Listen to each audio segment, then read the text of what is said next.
a hallmark of LeadIT's approach has always been partnerships. At SIF, our focus is on transformational change, and we know it is only possible through comprehensive and creative forms of collaboration. Now, nowhere is this more true than in industry. Industry accounts for a third of global greenhouse gas emissions, and it's also the backbone of economic progress, employment, and prosperity. Transformation means bringing together an extremely diverse set of stakeholders from across government, industry, finance, the private sector. It means co-designing the path forward, one that works for the economy and for the environment. It means whole of system working together to modernize, innovate, and to find solutions. And it, of course, means attracting private capital, private finance for green advances, green evolutions, to match and exceed the way we have traditionally produced, manufactured, and converted our resources. So this is what this LeadIT Summit facilitates. And this is what has been baked also into the design of the new SIF Industry Decarbonization Program. LeadIT was integral to the building of the high-level momentum and cross-sector committed needed for this groundbreaking new SIF investment program. SIF's Industry Decarbonization Program is the world's first global concessional finance initiative to help developing countries decarbonize heavy emitting industries and develop green supply chains. With $1 billion of concessional finance that we've put forward, and an unprecedented level of private sector engagement, partnerships are the bedrock of this program, and it's designed to build strategic public-private coalitions at multiple levels, from industrial facilities and corporate suppliers to national policy. We will be developing catalytic levels of finance to break down investment barriers, spur innovation, prove new technologies, and get more funds flowing to the fast-growing economies. We opened applications last October, and the program is already building momentum. 24 countries and 2 regions have applied to the first round, and in the coming days, we have exciting news to share about the first cohort to be selected. The moment has come for initiatives like this. Industry is ready to abate. Green industrial products represent a $2 trillion opportunity by 2030, and early movers can reap significant benefits.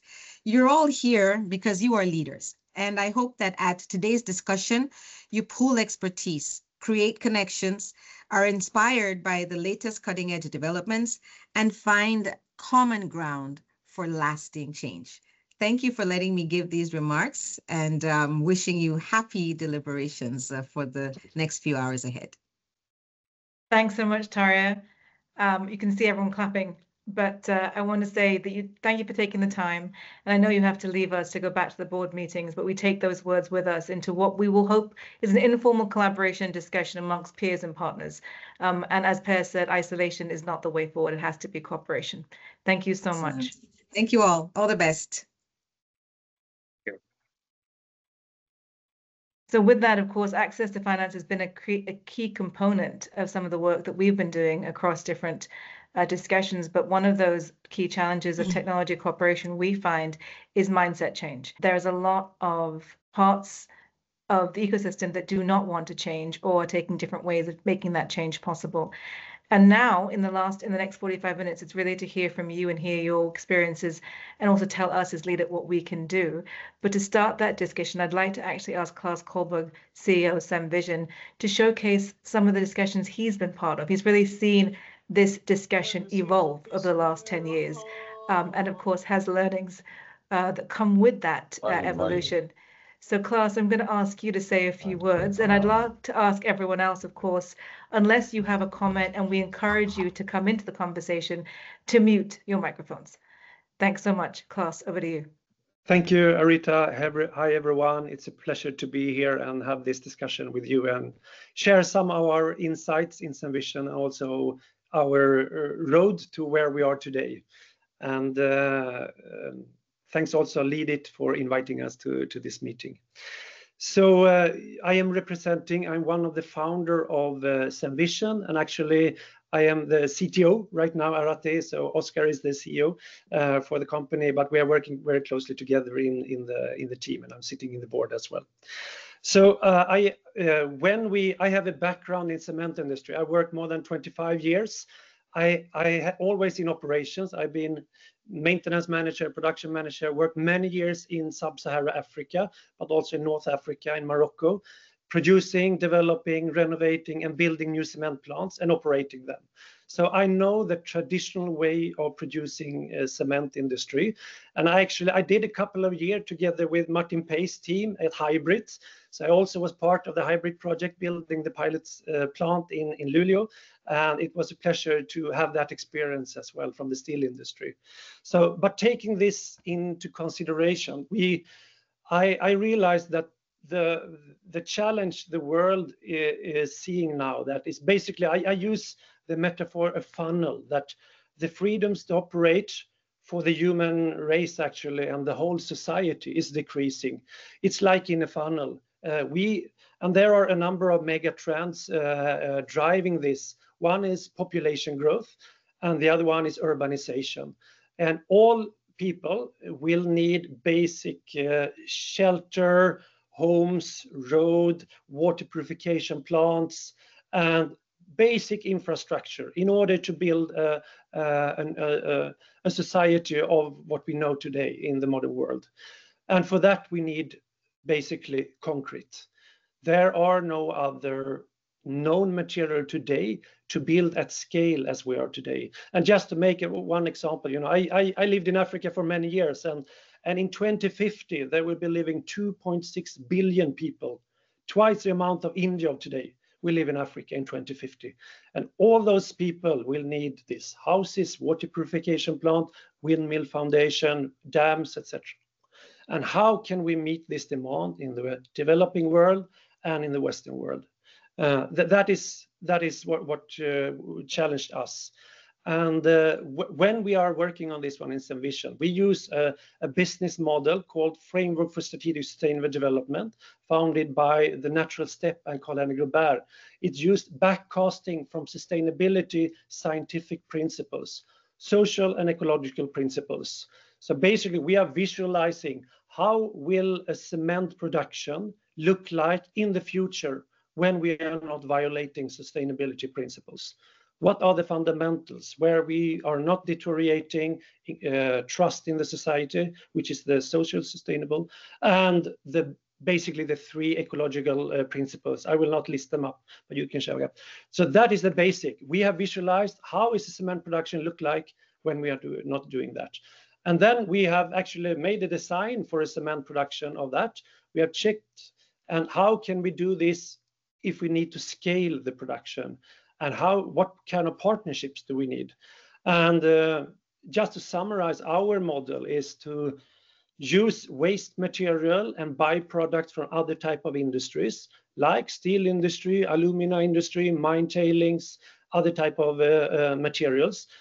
Crushed concrete. When the society is saturated with concrete, we have to start to circulate these materials as well.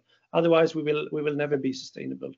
So that is one of the fundamentals, to avoid, not 100%, because that will not be possible, the virgin raw material, but to minimize the mining of virgin limestone, etc. That is one fundamental. The other fundamental is to electrify the process.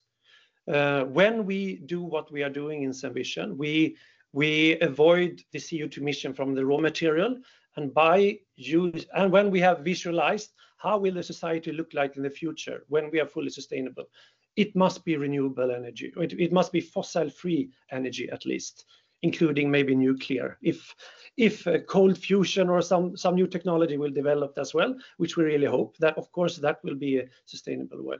But when we have that in huge volumes, we can electrify even the cement process. And this is basically what we have done. We have visualized it. And then thanks to a lot of funding in Scandinavia, but mainly Bill Gates Foundation, Breakthrough Energy, that we get a huge grant supporting the whole R&D for a couple of years. We have managed to build build this cement plant first in lab scale, then in pilot scale, and now in demo scale. And the next step now is we are raising money for a full integrated plant. So we are looking forward to discuss with that. But how can we do this? Yes, the core technology I mentioned, but the fundamental is that we have to work cross-functional over the sectors. We need the steel industry, we need the aluminum industry, we need the mining industry, but also downstream, the construction industry, to not sub-optimize the whole value chain in silos like we normally have done. You know, the future of the type of the slags, just to mention, granulated blast furnace slag and fly ash has been used for more than 100 years in the Western world and also in Asia. And those are being reduced. The steel industry will gradually transform their technology from blast furnace to electric arc furnace and DRI, direct reduced iron. And the coal-fired power plants will gradually be phased out as well. So the main material that have been used in the cement industry today will gradually disappear. So then we have developed technology to beneficiate the future type of slag that will come out of the new electric arc furnaces and other downstream processes for our products. So, but in order to do that, we have to tailor-made the slag, not only to copy the blast furnace, we have to make them even better. And with that, we need to partner up with the steel industry and the aluminum industry and the other type of industries. And by doing this, we have also innovated new type, much faster setting and strength developing products that the construction industry actually is looking for because they need to develop it. So if I take the core thing of Arita, what we need to do is we have to partner up. We have to not sub-optimize. We have to work along the value chains. We have to look for circularity, and we have to look for electrification and being smart. So those are the key items. And then I always say, yeah, what about your technology? How much can you replace? I am really looking forward a lot of our competing technologies that now is developed within steel, but mainly with the cement and binder technology, because I think that we will benefit from partnering up and supporting each other in this. Of course, everybody wants to win, and the best technology will win, and we have to do that because unsustainability is not the future, basically. We will not survive if you're continuing this route. So that was short from my side, Arata. Thanks so much, Claes. And of course, a number of the people on the call today have been part of this ITP delegation from India to Sweden, Sweden to India. And the reason for that is because you touch upon a different number of areas that we need to start working with or accelerate. So the technology co-development discussion is how do we actually transfer this knowledge? How do we actually create the capacities needed to partner up in the best way? And I want to ask Martin from SAB that you reached out to as well, kind of a question on this in terms of capacity in technology co-development. When we met in Baku, and a number of people that you met in Baku are on the call as well, one of the things that you talked about, of course, is the role that centers of excellence or centers of capacity can play in accelerating technology co-development and technology kind of transfer, if you want to call it that, between cross borders. One of our key stakeholders in the Sweden-India discussion in the cement and steel track is Swerim. And that's something that SAB has been critical in developing to be this open access forum for partners looking to actually develop and transition. So I'd like to ask you, Martin, listening to what Claes says in terms of how this transition will need to be done together, not sub-optimized, cross disciplines. How do you see kind of LeadIT as a platform, but of course, centers like Swerim being replicated? We have on the call, of course, partners from India, also Ethiopia. How do we create this just transition? Thank you very much, Arati, for the introduction, also the invitation to join in this conversation. I'm extremely excited to see the development of the LeadIT, as Per in the introduction mentioned, since its start. This has really grown over time, and it's really nice to see. Coming back to the question of collaboration, I completely agree with what Claus said, that we need to look at a wider perspective. So the steel industry, cement industry, our customers, upstream and mining energy companies, but also societies surrounding us. We need to do this together and to really optimize the future industrial setup, so we take advantage of each other's byproduct value streams. We work together to minimize waste and really to take out most from the future instead of working in silos. So that's extremely important. With the development we have seen so far in the Swedish mining steel industry, with this joint research programs that has been working for many decades. It's a really a privilege to start where SSAB started back 10 years ago, when we started to really invest in this R&D program, and the research institute and the universities in Sweden have been extremely important for the whole journey. Swerim has a very long tradition in collaborating with various stakeholders in the industry, not only from the talent perspective, but also collaborating with the suppliers to the mining steel industry, the customers to the mining steel industry. So that's a great setup. And when we realized that, when we wanted to invest in this R&D program within the hybrid initiative, we put quite significant part of the R&D work at Swerim. And that's one of the reasons is also to make this knowledge that will be created in this process available and sustainable in the long run, because companies run and proceed with our investment programs, focus on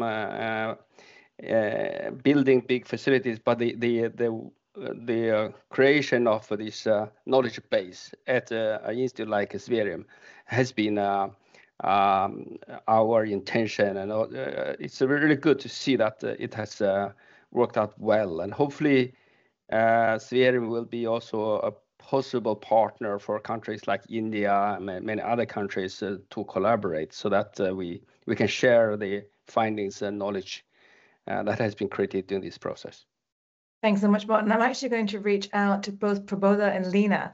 Of course, Praboda, you're working with JSW Steel and Cement in this conversation. Lena with Saltex, and of course you were hosting many of the delegates that visited now a few weeks ago. And you'd said it was quite an inspirational conversation that you had in terms of their interest, in terms of how we can move forward. What are the critical questions you'd like to ask or like answered, given the conversations that you had a few weeks ago within the sphere of LeadIT, and of course this focus that we have on how do we create this partnership in the best way possible, so that we can share this knowledge that Martin talks about and make it accessible as people work on transition, steps towards transition. Should I start? So thank you very much for inviting and for this dialogue. And yes, we had a great visit. It was the second one in Hofors, which is our test facility. It's like a small factory, and I think, but Praboda, please fill in.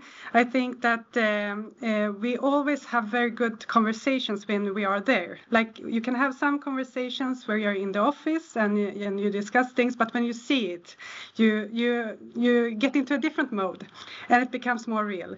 And of course, we have had a lot of technical people on site as well, so there's a lot of technical questions. I think it becomes more realistic when we stand there and we talk together, and the conversations becomes more about, okay, what do we need to solve to make it work together, rather than having just a concept that you're discussing. We have had a lot of different companies coming from India cement companies. But what I really enjoy the most is the conversation is not, even if it's different customers, it's not, it's very transparent. Like we're in this journey together and we all want the same end goal. So we have to share, we have to ask, we have to answer each other's questions and so on. It's not about presenting one concept and then like a supplier customer discussion all the time, but more of a general discussion. Okay, how do we do this? What do we do in India? How can we do it here in Sweden and so on? The next step is to make it reality, I think, in a common project. And that is what we are now discussing. And that's financing coming in as a critical part, I would say. But also, how do we find the right network also in India with different partners? Like we have Swerim in Sweden, but we need to build that kind of network also in India, where everyone contributes with their knowledge and their critical factors. Thanks, Lena. So I'm going to actually come to Prabodha because, of course, Lena's talking about many companies coming to Soltex and having these discussions. And I think Klaus would feel the same way. So from your perspective, Prabodha, your companies and the people in your teams have done the tours now, not just in Sweden, but all across Europe, the US, and different economies. What do you need to see to take this next step Lena's talking about? And how can a platform like LeadIT support you and support all our partners? Thank you very much, Aarti, for inviting me. It's my pleasure to be with the august audience. In fact, what we all understand and believe that this climate transition is a marathon. It's not a sprint, and it requires everybody's collaborations. And I think LeadIT IT is perfectly providing that platform to collaborate with each other, learn from each other, not only from government to government, sector to sector, people to people. When Claes was addressing, it was, ringing the bell that how the circularity between cement and steel sector is working very good in the sense that cement sector is increasingly using the waste from steel, that is iron slags, and the fly ash which is coming from thermal power plant. And we all understand going forward, both the processes are going to be closed. So therefore, this material which is being used at the moment increasingly for the cement manufacturing to replace the clinker is going to be another challenge. So the question is, do we know all the challenges ahead of us? And that is where we need to think possibly ahead of immediate solution. We always talk about in these two sectors that carbon capture, utilization, storage, hydrogen, these are always being talked about when you talk about decarbonization of both the steel and the cement sector. But I think it's a very important point that Claes, you brought in, that we need to think beyond that and anticipate those changes that can impact our decarbonization pathway and work together. I'm really happy the way LeadIT is providing the platform, and we are working together to identify not only the immediate solutions, but actually to develop a strategy going forward.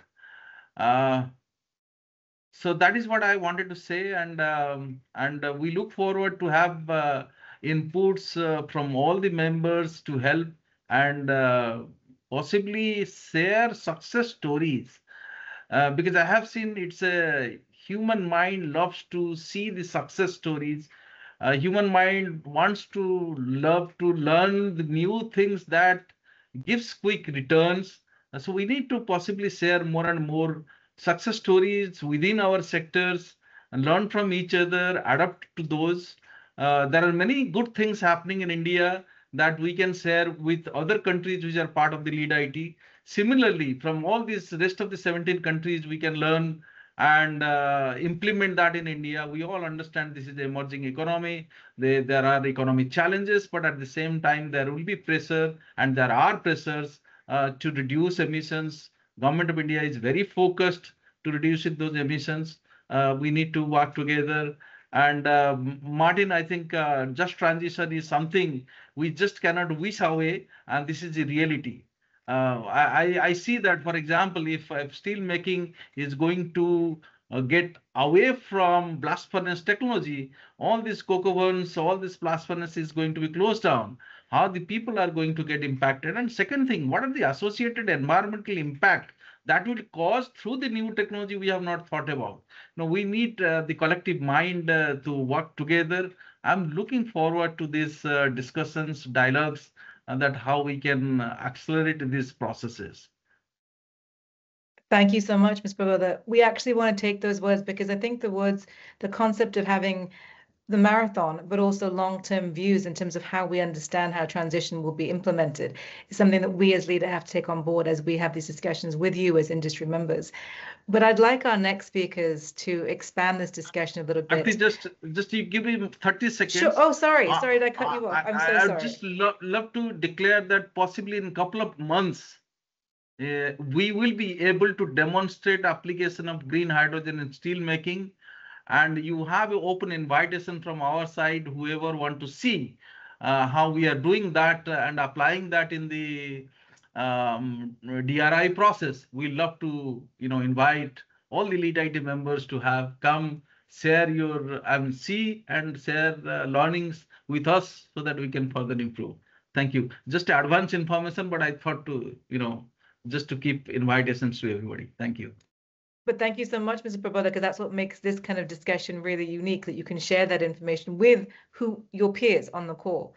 And sorry to cut you off, but I wanted to use this opportunity to actually ask two of our newest industry partners, Dr. Hundesa and Mr. Aksumawi from Ethiopia. They have now, LeadIT has been working with Ethiopia for the last 5 years. And of course, we met again, and I think, Lena, you touched upon it really well. Seeing is believing, shaking hands, meeting each other. There's nothing quite like it. We met in Baku, and from there we have accelerated a discussion with the government of Ethiopia, but also the industry partners. And we had a delegation visit India in April. Ethiopia is growing at a huge rate, 6% per year. And of course, Klaus, you touched upon it. This brings with it a huge demand on cement and concrete. And of course, industries have to engage, but at the same time, look at the commitments they've made and what does this mean for the future. I'd like to ask Dr. Hundesa to start the discussion about your trip to India and of course, discussion with LeadIT and what you saw on the ground and what do you want to see going forward? Dr. Hundesa, can you hear us? I'd like you to take over. Yeah, it's audible. Thank you very perfect, much. Great.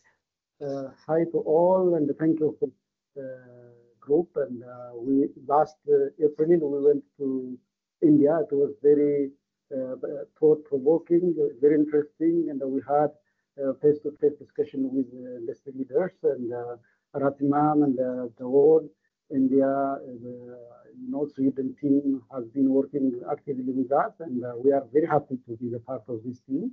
And I am the CEO of Chemical Industry Corporation here in Ethiopia. We have actually a couple of industries under our corporation, and this is a multi-billion income corporation. And we are running one of the huge cement industries here. And my brother Klaus has been highlighting the importance of decoupling, carbon dioxide from production of cement industry. And it is very interesting and insightful. And he has been to Africa several times. And I was so interested in his experience and, his insight also. Ethiopian Chemical Industry Corporation has been also working by setting up various stages in strategic plans. And we currently are working on 3 areas of the decarbonization of cement production. And one is by switching raw materials.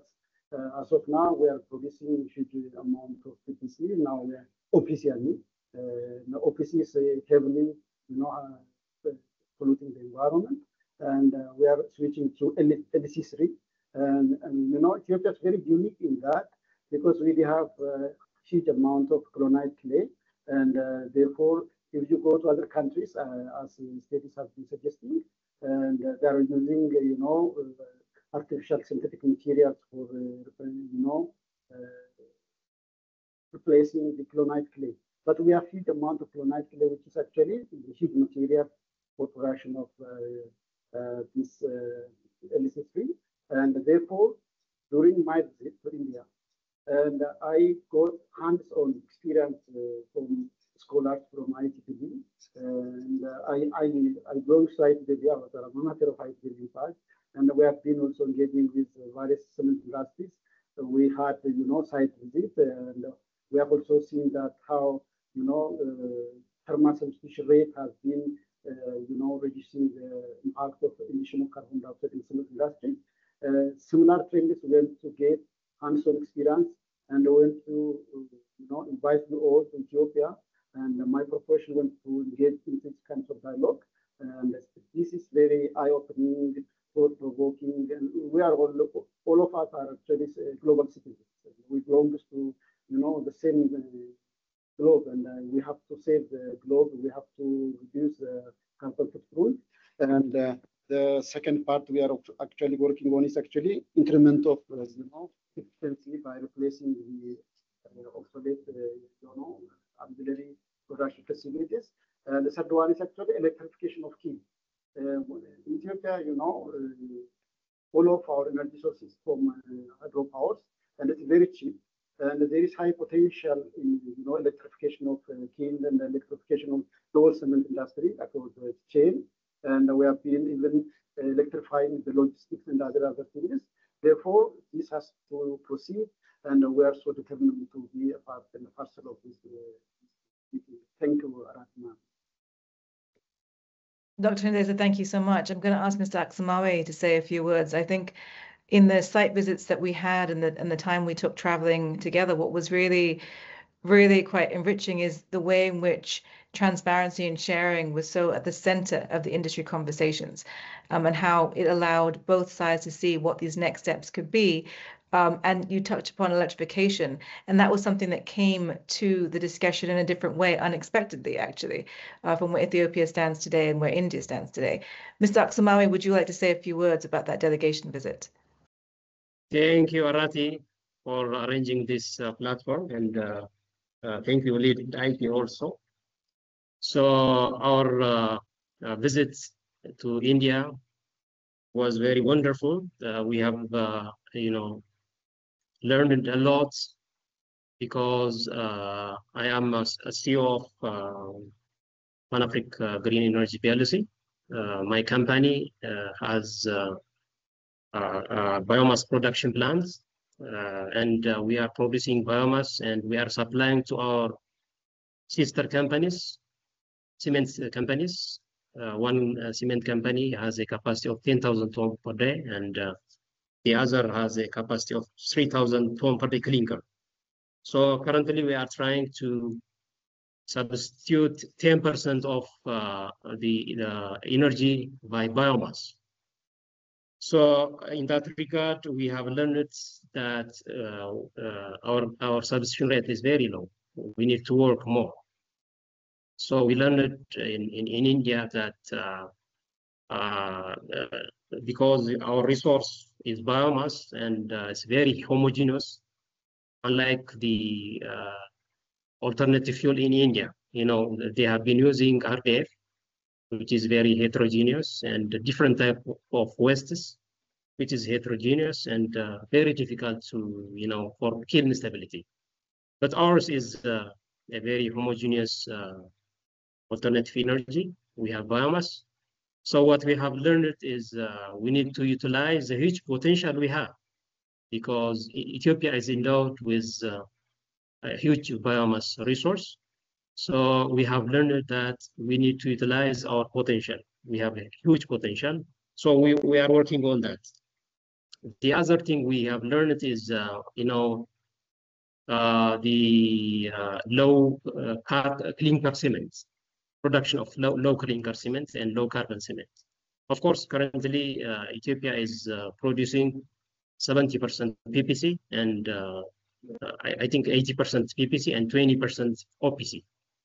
So we are discussing with different cement industries, and of course with our sister companies, to avoid OPC at all, step by step. Of course, it has many challenges, but we have concluded that OPC should not be our choice in the future, in the near future. So we have learned that we need to work more on producing low clinker cement or low carbon cement. The other thing we have learned is, as I have tried to present it in our delegation visit in India, our electricity is sourced from renewable electricity. It's sourced from hydropower. So it's very cheap also in price. But we are not utilizing it. Our energy efficiency, electrical efficiency is very high because we don't care about electricity because it's very cheap. But now it's increasing. From time to time, it's increasing. So we need to work in, electrical energy efficiency. And also our thermal efficiency, we specific heat consumption in our most of the cement plants is around 780 up to 800. But what we have seen in India, there are cement plants with specific heat consumption of 700 up to 720. Very efficient. So we have seen our gaps. We need to work in these areas also. But while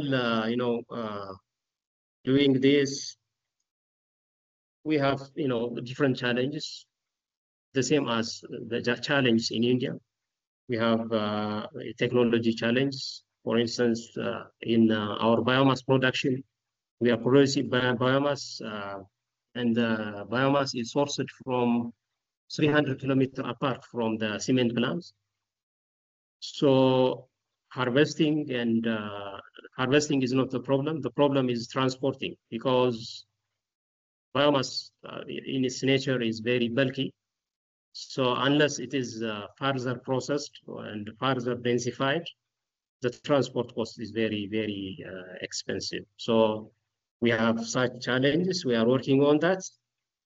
And we have also challenges related to finance. Of course, we want to expand our capacity, because by now we are supplying to the 3,000 ton per day cement plant, and we are replacing 10% of its thermal energy. But the demand for the other cement industries, including the 10,000 ton per day sister company and other cement industries, is very huge. So to supply to the remaining cement industries, a huge investment is required. So we are facing a finance challenge. And of course, there are some institutional setup challenge. The government's institutional setup are not, compatible with biomass production, alternative fuel production, because the area is very new. So there are many difficulties. And of course, we are facing also competition from the local energy sources. We have local coal, even though its quality is very low, but the price is very, very cheap. It has a calorific value of 4,000 kilocalories per kilogram. The same as our biomass. Our biomass also has the same energy value, but we are facing very harsh competition with local sourced coal. And currently, the government has forced to import coal from South Africa. So most of the cement plants, they are using local coal, and the price is very cheap. So we are facing a competition with this fossil fuel, but we are trying to, using our maximum effort to lower our production costs. So our visit in India has given us many lessons, and we have started to, exercise what we have learned there. And I want to thank you. I want to thank LeadIT once again. Okay, thank you. Thank you. Mr. Aksmai, thank you so much. I actually want to take what you said and come to Anupam Badola from Dalmia, Because of course, Dalmia was one of the companies that we met with and had long discussions in terms of some of the gaps that you raised, some of the challenges that you're facing. And Mr. Singhi at that time and Anupam together were part of these kind of constructive dialogues that hopefully will continue from April onwards. Anupam, partnership, of course, we've touched upon it many times now on this call. How do we operationalize this? What can we do? Dalmia had some very concrete suggestions in terms of how partnership can go forward, what we need to see. I'd like to get your comments on what you saw with the Ethiopian delegation, of course, and of course, as a member of LeadIT from the beginning, what you see in terms of what's been happening here over the last 5 years and how we go forward. Thank you, Aarti. Thank you for this opportunity to share our perspectives. First of all, I would like to thank LeadIT and also to congratulate also from mere 3 industries. We are the witness of the phenomena where just 3 industries were there, 3 companies were there along with the government representatives. And from 3 to now we are having business roundtable. So many participants are there, so many industries are there who have been participating. So I think it's a huge achievement. A lot of companies have joined, and I think this is a great achievement for LeadIT, and also thanks to the entire team of LeadIT who have done this job. And I'm sure there is going to be more and more participation. So that is the first of all an example of having partnerships and how that partnership can grow, particularly on the decarbonization. And it is also an honor to reflect on this journey with LeadIT, a platform that has not only catalyzed the ambition, but also enabled a more honest, collaborative way of thinking about climate action in hard-to-abate sectors. And you're right to emphasize that technology collaboration is central to achieving net zero, because sectors like cement, steel, heavy transport, in that particular aspect, there's no path to deep decarbonization without having, first of all, bold aspirational goals. And then to meet those bold aspirational goals, there needs to be cross-sectoral technological alliances. There need to be technological developments which needs to happen. And very recently, we have seen Dr. Prabodha, who has mentioned about green hydrogen. So our congratulations to him, and the invitation that he has already given to everyone in LeadIT membership, that you visit us and see that development that is happening. So this is another example how that partnership grows, and how that partnership helps in dissemination of ideas, dissemination of the concept and the technology itself which has been implemented in the industry at scale. So I think this is very important perspective. And when Ethiopian delegation visited India, they have met various industries from the cement and including Dalmia Cement also. Our board member, Mr. Singhi, also spent significant time and also highlighted his experience of cement industry across various companies in India. And first of all, there's a lot of motivation. What we found is in Ethiopian delegation that with that motivation, they are ready to join the transition that has happened on energy efficiency, the transition that happened on alternative fuels, the transition that happens on renewable energy in India. So that kind of activities have already started happening there. So our congratulations to the Ethiopian delegation. And there is a lot, even though particularly the point earlier delegation, and in fact you have probably also mentioned on mindset. So these are some areas which everybody is working on. For example, he has mentioned about electricity, which is cheaper, right? So, in Ethiopia. And then one of the point which we highlighted, that if electricity is cheaper, can you go for electrification? Can you explore electrification? Because this is one of the critical aspect for electrification, that electricity has to be very, very affordable if electrification has to happen. So this is another, probably a center where Ethiopian delegation may be looking forward in terms of electrifying the processes, electrifying the kilns, if the electricity is cheaper. And even if it is affordable, can there be further energy transition? Can there be further energy efficiency? Like currently, if there is 100 to kilowatt hour per ton of cement, can it go to the 60 or 50 where other companies and other industries are operating? And then it gives further room for other activities also. For example, CCUS or some other activities need to happen. So it also helps in overall investment capex reduction in the process. So we discussed a lot of things, and there was a lot of I think lot of actions from both sides that came forward. For example, there were certain standards which we found that which are available in Ethiopia but which are not available in our countries. So we decided that let us share some perspective on that also.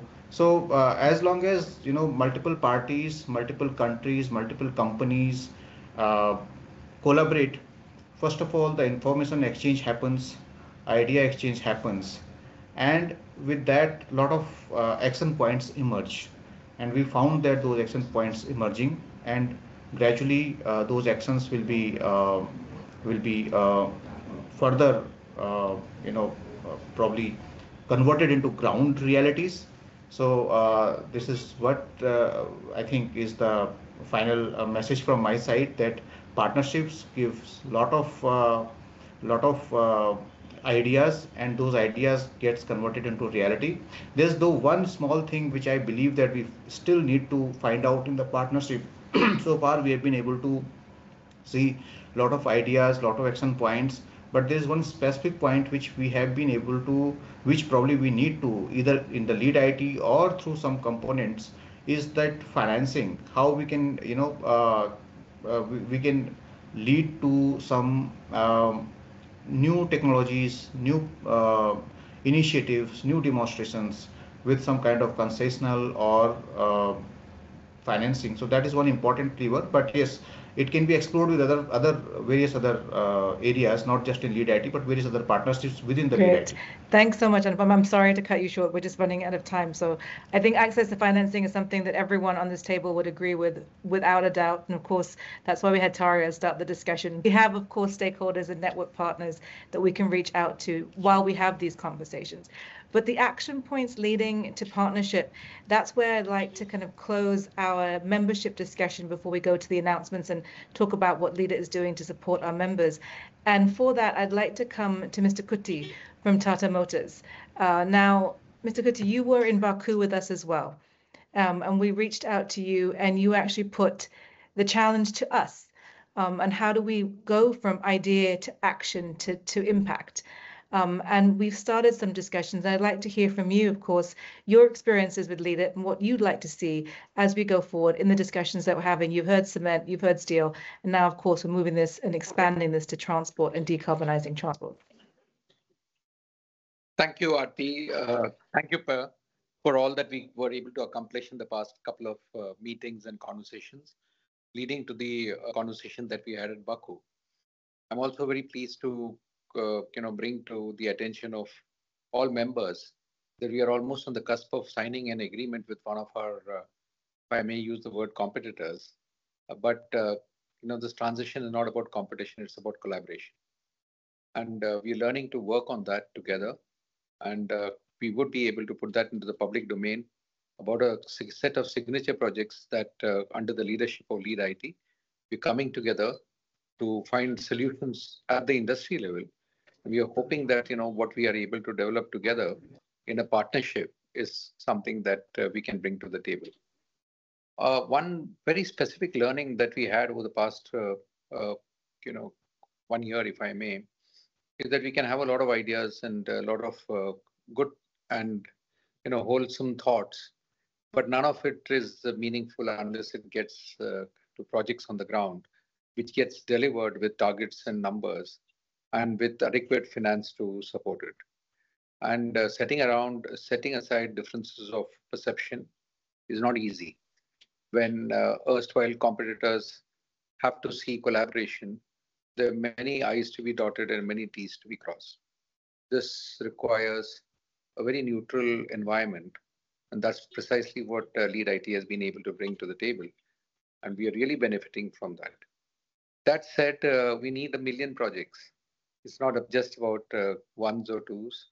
It's about several projects across the globe, sharing with an open approach, still preserving your competitive edge while still being prepared to collaborate and give that opportunity for coming together. We are also very thankful to our teams, internal teams, of understanding the larger need for.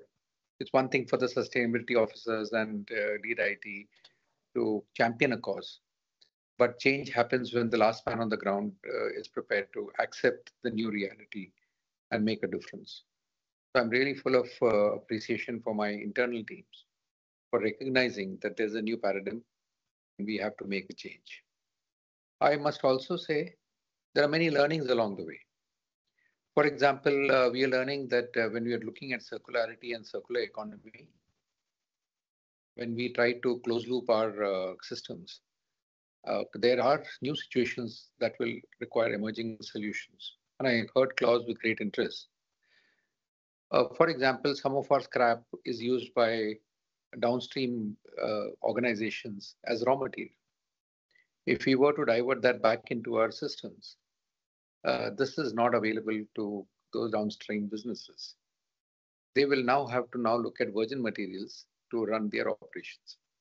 So we have now displaced what probably was a secondary material or a raw material which was being used to make them required to use a virgin material instead of what would have been a used material. Now take the case of castings. Castings are made essentially from scrap steel, and it is made from, let's say, cast iron rejects or runners and risers. But if we say that is not raw material in the form of scrap steel is not available for casting making and is diverted to some other purpose, then that industry will now require virgin material. These are all learnings. There are no silver bullets here, but each of these, as I said, require solutions. And a couple of projects here and there is not going to move the needle. It's about hundreds and thousands of them. But I think this LeadIT has shown the way. LeadIT is not going to be able to solve all the problems. But if you really show the architecture of the possibilities of the future, I think there's much to gain. Thank you very much, Aarti and Per, for all your support, and also to all the companies who are actually trying to come together to make a difference. It's really been a pleasurable journey. Thank you. Thank you so much, Mr. Kudi. Like you say, hundreds of projects, but that journey starts with one, and we're very happy to have you as part of that journey. I was going to reach out to Volvo to ask them to comment, because you say competition, not collaboration, not competition, and that you're looking to sign with a potential with a competitor. I think Soanjit has gone off the call, but when he comes back, I'll ask him for his comments. But our next part of today's discussion is can't you hear me? Now we can. Soanjit, over to you. Well, I was on the call. Hello, everyone, and I'm so glad to be here, part of this LeadIT colleagues, and it's a pleasure to be present here. And as reflected by a colleague from Tata Motors, I think we are in the transport industry are looking at an ecosystem-wide change, which means it's not only about us selling, it's about getting the whole ecosystem in place. And this can't happen by just one single stakeholder. And from that simple perspective, I think LeadIT is doing a great job by bringing all of us together, where we also started discussing with some of our members within the LeadIT team on potential ways to zero emission transport, specifically focusing on the country. And there is much for us to learn, because while we're doing things globally and collaboration has been a key path to taking the zero emission journey going ahead, the same thing must happen in India. So just like my colleague from Tata Motors mentioned, the need to collaborate across people, including the way I agree with them across competition, is very important. And here I must highlight the fact that while we know what we may need to do, and we know that collaboration is important by now, everybody talks about it, and we have to come together, everybody's clear. The idea of collaboration itself is a learning process. It's a major step in terms of learning how to win together, how to pull things together, how to deal with stakeholders across the domains which you are used to, and in terms of a matter which is built on trust and with a common purpose. So for instance, in LeadIT, I look forward to the future, which would be focused upon for the country, in this case, India, for the industry, and for ourselves. Because with that common purpose, we go much beyond what we normally do in terms of for the market. That is like one step back now. We will not have a market if we don't have the ecosystem in place. So we are very glad, and I'm sure we will be able to share more in the coming meetings, but we're very glad that we're in the steps to discuss on accelerating the ecosystem, be it in either of the pathways towards zero emission technologies. Thank you. Thanks so much, Sohanjit. And of course, both of what you, Mr. Gray, touch upon is strategic partnerships. And from LeadIT's perspective, part of what we'd like to do for our industry members is have partnerships that can support the work that you're doing. We're really happy to have with us Peter Hocken from WIPO Green, World Intellectual Property Organization, to talk about a partnership that we are on the verge of finalizing between LeadIT and WIPO. Peter, over to you. Thank you, Arati, and I'll do it short. And it was very nice to hear just earlier on Mr. Badola talking about talking about action, and that these partnerships, they lead to ideas, and that comes into reality. And that's exactly what we are trying to do with our work here. We work a lot with ideas, and we also work a lot with getting them in the ground. And I think that a partnership between LeadIT and WIPO, and specifically WIPO Green, is one of the tools for that. Now, World Intellectual Property Organization, UN, specialized agency based in Geneva since 1967, 192 member countries, and we manage the intellectual property system internationally. Right? WIPO Green is a small part of that, and we work specifically to get green technology on the ground. Now, we are very happy to have this cooperation with LeadIT, because the heavy industries that you're working on is one of the industries where, as you know, there's still a lot of challenges. It's really difficult to do, even if you want to. And we have been working a little bit on those issues already, but it's a long way to go. It's not easy, and we would very much like to continue to contribute to that process. And I think we can do that better together. Now, I'm going to share not a bunch of slides. I'll spare you for that, but I can show you a little bit what this cooperation, what we've been talking about in relation to that. In WIPO Green, one of our main assets is that we have a database of solutions. It's not a patent database. WIPO is all about patents, of course, and many other things, but this is not a database of patents. It's a database of solutions. That said, we do have a lot of patents in there, but that's more like because they are very good inspiration for what is coming up. But a patent is basically just an idea. You never really know whether it made its way into the market, whether it's actually available. So that's why our main emphasis is actually on we have 5,000 or something now uploads from companies, or that we upload for companies with real solutions. Now, this is what it looks like. And what we are thinking of doing here is that we have here a partner gateway where we have at the moment CTCN. There'll be another one added very soon, and then also LeadIT there, which explains something about the cooperation. So if you click on this one, you'll be taken to our page that CTCN and us did together, and we are making one together with LeadIT now also. And then you can actually have as an organization, you can have your own space in our database. So we can create a collection here, which is basically gathering technologies or needs that are relevant for what you are working on. And that is what I hope that we can build up together through the companies that are members of LeadIT, or whatever you say, how you say it, so that we can show what technologies is out there and what is happening. And that is really a lot about what it's about. If you go into the database, this is an empty search, so it just shows the recent ones. There you have a short description of what is in there of technologies, but also needs. If you have a specific need, you can upload that also. It'll be matched using AI functionality to whatever we have of technologies.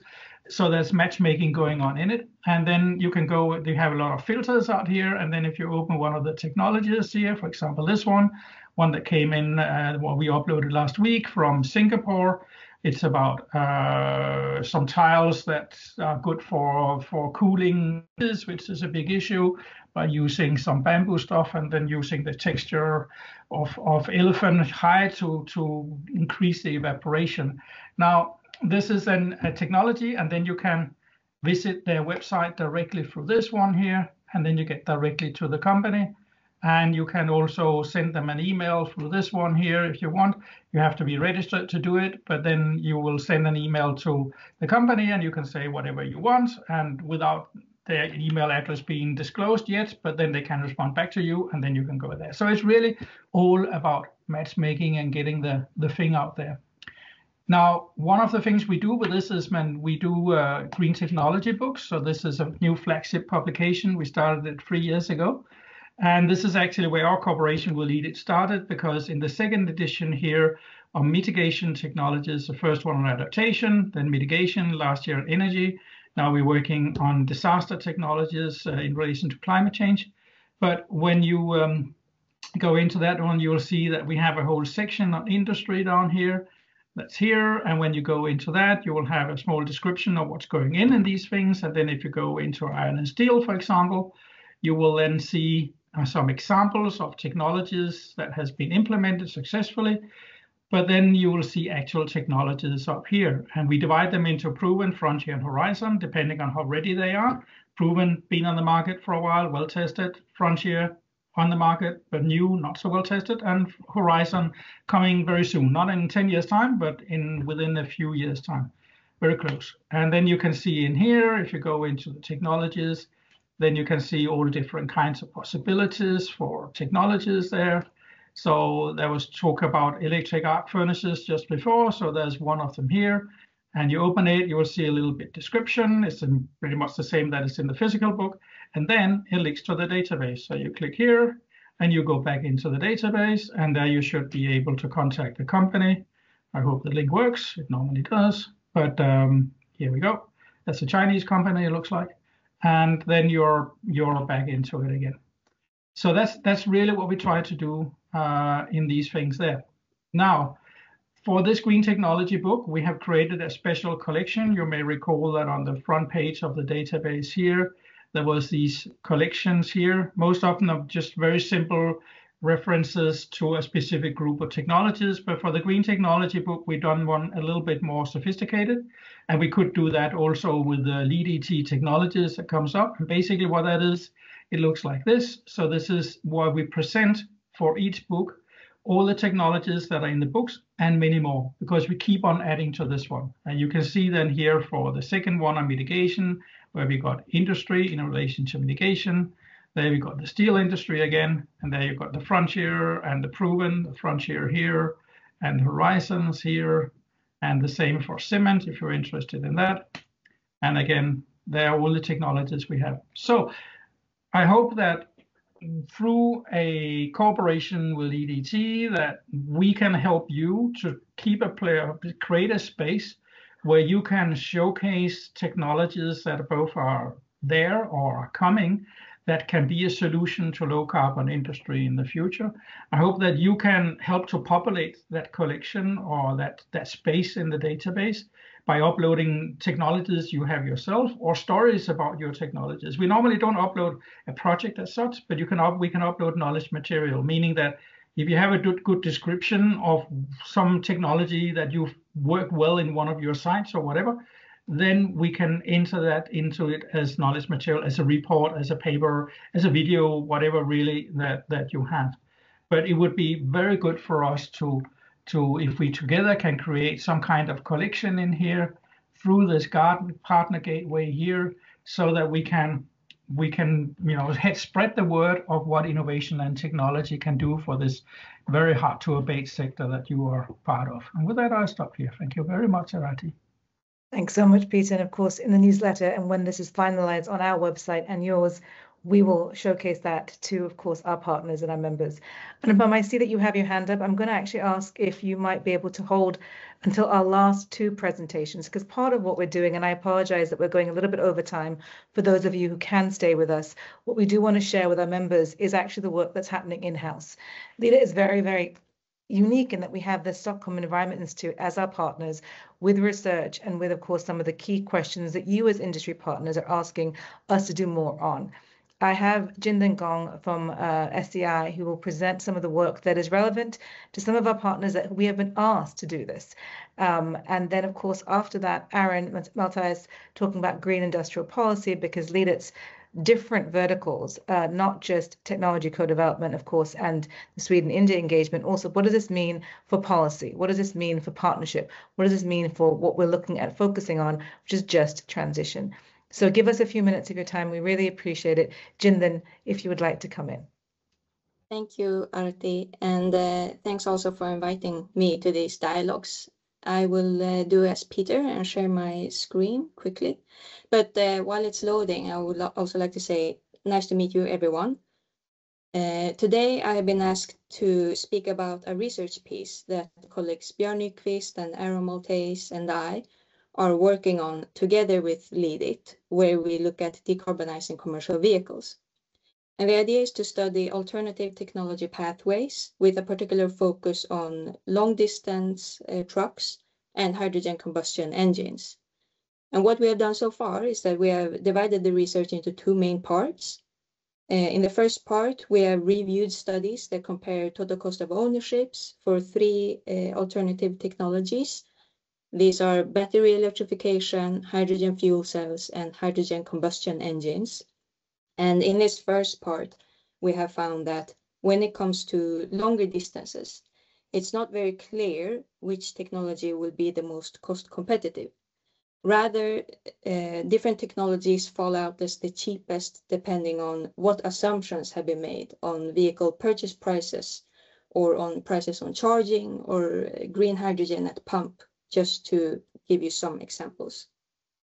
And what's more interesting is that these factors, where the assumptions vary, they can be influenced by policies and regulatory frameworks and by how global markets vary in terms of access to technology, infrastructure, and resources.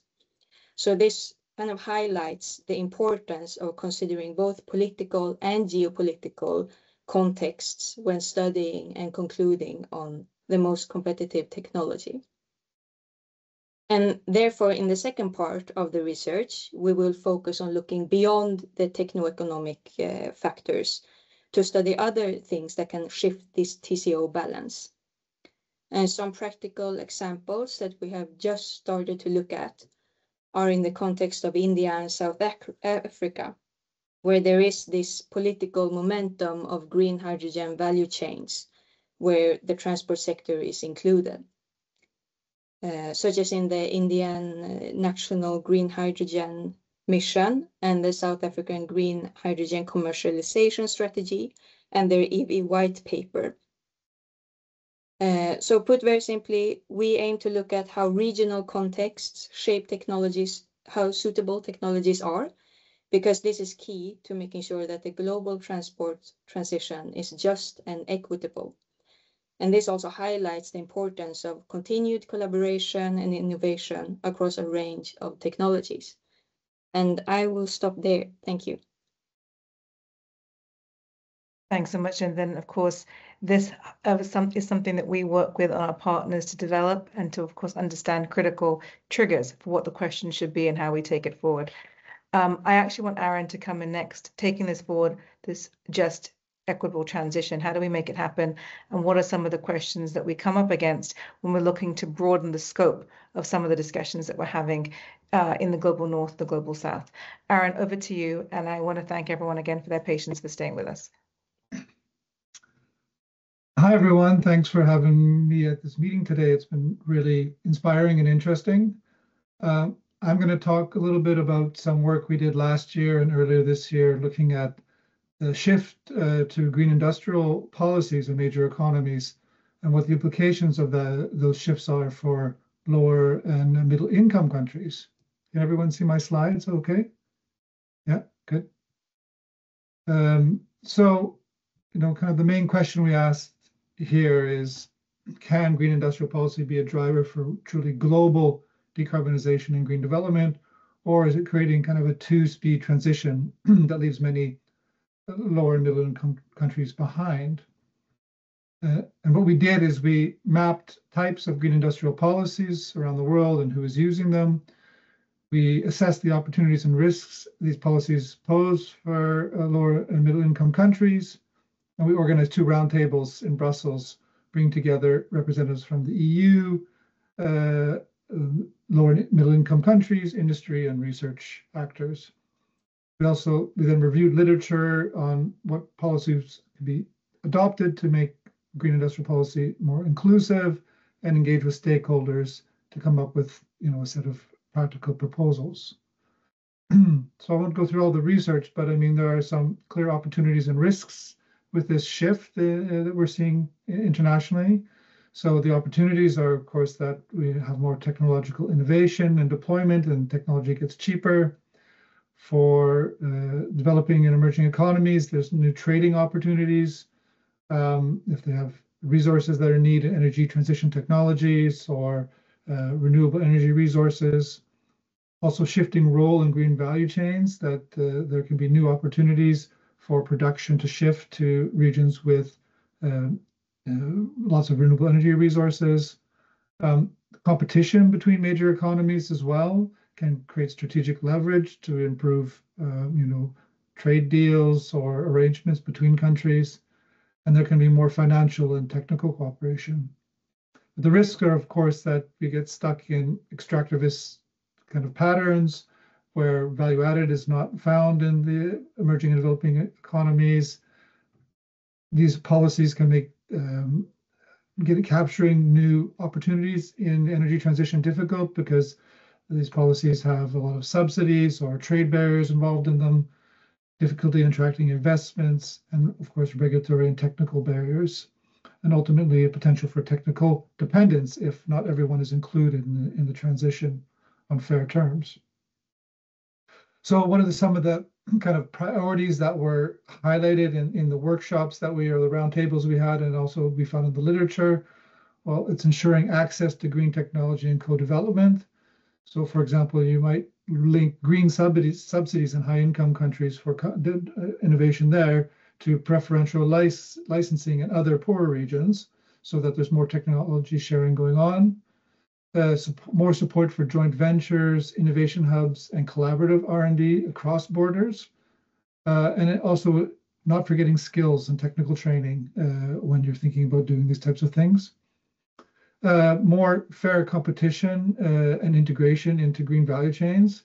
So thinking about ways of investing in value add in partner countries, or paying more attention, having a mind shift to the way lower and middle income countries can contribute to global decarbonization through exporting green industrial products. And also scaling up international climate finance, which we've heard talking a lot about today. For example, exploring climate-linked debt relief to open the financial space in countries for actually investing in these technologies and innovation.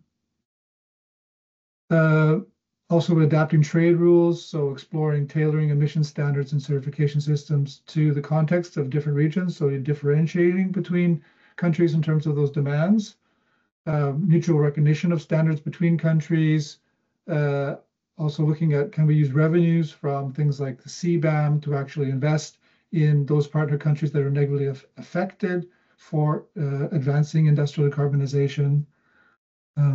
Looking at these high-level commitments, so EU has a lot of high-level commitments about partnerships, but can those be actually operationalized through multi-stakeholder platforms like LeadIT and business-to-business matchmaking efforts? And just in general, balancing domestic competitiveness focus in these policies with also the global goal of actually having global emissions being reduced, and that all actors need to actually have their industries decarbonized. And so we can't achieve these global goals if we have this strong focus only on the domestic competitiveness. And that's kind of the results we got from this effort. Thanks. Thanks, Aaron. And just the reason to showcase what Jindal and Aaron are doing is that the discussions that we have in rooms like this are the red thread that we take throughout the work that we do, be it in the global forums, technology cooperation, and the research and policy work. Thank you all so much for staying for 20 minutes longer than we had scheduled. Again, the premise here is to have sharing between us. We'd like to do more of these. Please reach out to us if you found this valuable, but it's to give you a chance as business to come together and share what you've learned and what you see.